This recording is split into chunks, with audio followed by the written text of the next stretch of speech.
Tolee, nagaan isiniif haa baay'atu. Yuutuubii nyaatan akkamitti nagaa keessanii baga nagaa taatan baga jiraatanii ani obboleessa keessan Galaanaadha. Akkuma kana immoo obboloonni nu barbaadaa nu yaafachaa akkuma kana immoo keessumatti kiristaanonni waaqayyoof nuuf kadhachaa turtan dhimma keessan godhattanii buuqaa bultanii nu hordofaa turtan eebbifamaa galatoomaa galata guddaa nu biraa qabdu isin akka namaatti waaqayyo galti jechuudha. Dadhabbii namni namaa dadhabu jira, waaqayyos immoo akka isaatti wanta godhu qaba. Namni akka namummaa isaatti warri nu wajjin dadhabdan warri dhugaadhumaan gatii nu wajjin kaffaltan waaqayyo isin haa eebbisu eebbifamaa. Amma ammaatti illee obboloonni nu wajjin dadhabaa jirtan galatoomaa kadhata keessanii yaada keessaniin obboloonni nu bukkee dhaabbattan nu jajjabeessitan eebbifamaa isiniin jedha. Waan hundumaa keessatti waaqayyo nama namaaf haa kennu.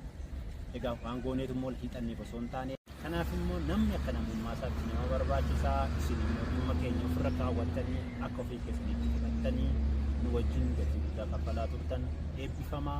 Ammas dabalee kanan jedhu yoo jiraate galatoomaa. Hiriyoonni keenya akkuma kana immoo obboloonni keenya keessumatti obboloonni mana madaamii ijoollonni gola hormaa keessa hojjettan saatii keessan kennitanii dhimma keenyaaf dhiphachaa nu iyyaafachaa kan turtan galatoomaa. Galanni keessan guddaadha isiniin jedha. Yaada biraa hin qabu ammatti kanan dubbachuu danda'u yoo jiraate galata keessan duwwaadha. Yaada biraa immoo walitti deebinaa. Hojiin keenyas akkuma itti fufeetti jira, wanti dhaabbatu tokkollee hin jiru. Akkuma kana immoo obboloonni maallaqa keessanis haa ta'u yaada keessanis haa ta'u wantoonni isin biraa qabdan yoo jiraate hundisaayyuu hin sirrata toora isiniif qabsiifne isiniif hin hojjennaa. Kanaaf isin immoo obsaatiin eeggadhaa isiniin jedha. Kan dabalate immoo hojiin keenya guutummaan guutuutti isa dura caala fooyya'ee itti fufeetu jira, hin hojjennaa isin wajjiniin jirra ammas isiniin jedha. Galatoomaa. Viidiyoo keenya kana immoo yuutuubii keenya kana immoo sheerii fi koomentiitii gochuu hin dagatinaa. Fayyaa ta'a. Nagaa waaqayyoo isiniif haa baay'atu. Akkam jirtu nagaa keessanii nagaa kooti galata waaqayyoo baga jiraatan isiniin jechuu jaalladha.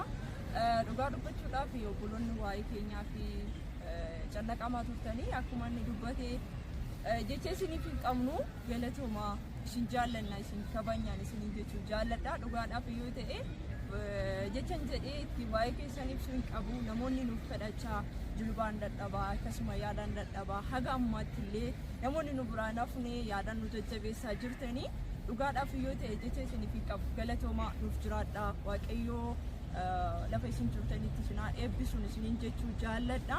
Egaa ammas immoo hojiin keessan dhaabbatee warri jettan akkasumas immoo maaltu jira wanti haaraa kana booddee hojjechuu hin dandeessan warri jettan hojiin keenya akkumatti fufeetti jira. Kan duraarra yoo jabaate malee kan laafuu miti jechuudha. So kanaaf namoonni barbaadan tajaajila kanaa dura nu biraa argachaa turtan caalaatti illee nu biraa argachuu dandeessu. Kanaaf ammallee hojiin keenya akkumatti fufeetti jira. Dubbisuu dandeessu. Akkuma inni dubbate namoonni maallaqa nu biraa qabdan akkasuma baankii irrallee galchitanii akkasuma viizaallee nu biraatii qabdanii isiniif sirrata waan hundumtiyyuu jechuudha. Kanaaf yaada keessan dhaggeeffannee isiniif deebisna. Karaa waasaappiidhaan baay'inaan sagalee nuuf qabaa jirtu jechuudha. Yoo sagaleen keessa waan baay'atuu fi sababii kanaaf kan nuti isiniif hin deebisne jechuudha. Kanaatiif yaada bal'inaa immoo walumaan iyyuu waan jiru gara fuulduraatiitti asirraa hin argattu yaada bal'inaa isiniif keenya jechuudha.